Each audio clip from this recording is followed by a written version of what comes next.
அனைவருக்கும் வணக்கம். என் பெயர் செம்மொழி. நான் சவுண்டீஸ்வரி பள்ளியில் 2ஆம் வகுப்பு படிக்கிறேன். ஒரு கிராமத்தில் விறகு வெட்டி ஒருவன் இருந்தான். அவன் காட்டிற்கு சென்று மரங்களை வெட்டி விறகாக கொண்டு வந்து ஊருக்குள் வியாபாரம் செய்தான். அப்படி பல நாட்களாக பல மாதங்களாக விறகுகளை வெட்டினான். காட்டில் உள்ள நிறைய மரங்களை வெட்டிவிட்டான். மீதம் ஒரு சில மரம் மட்டுமே இருந்தனர். அவனுக்கு ஒரே கவலை, இனி நாம் எப்படி சம்பாதிப்பது என்று மறுநாள் காலையில் காட்டிற்கு சென்றான். அவனால் வெயிலின் வெப்பம் தாங்க முடியவில்லை.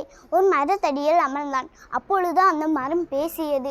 நீ தினமும் வந்து மரங்களை வெட்டி சென்றாய். நிறைய மரங்கள் இருந்தாலும் உனக்கு வெயிலின் வெப்பம் தெரியவில்லை, களைப்பாகவும் இருந்ததில்லை. நான் ஒன்று சொல்கிறேன், நீ கேட்பாயா? சொல், நான் கேட்கிறேன்.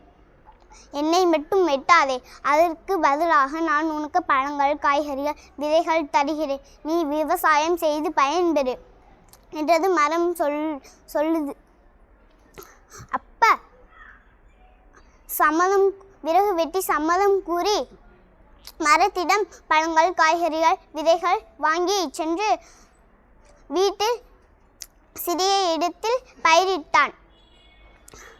அப்ப பல நாட்களாக விதைகள்ல மாங்காய், தேங்காய், கொய்யா போன்ற பழங்களும் வளர்ந்தன.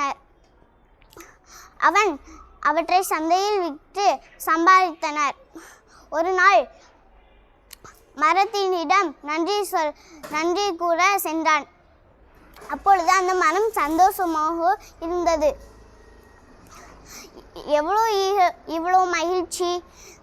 உன்னால் நான் பயனடைந்தேன், என்னால் நீ பயனடைந்தாய். எப்படி?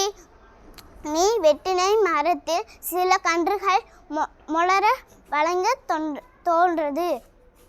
அதனால் எனக்கு சந்தோஷமாக இருக்கிறது. மரம் வளர்ப்போம், மழை பெறுவோம் என்பது பழமொழி. மரம் வளர்ப்போம், நாமும் பயன்பெறுவோம் என்பது புதுமொழி. நன்றி, வணக்கம்.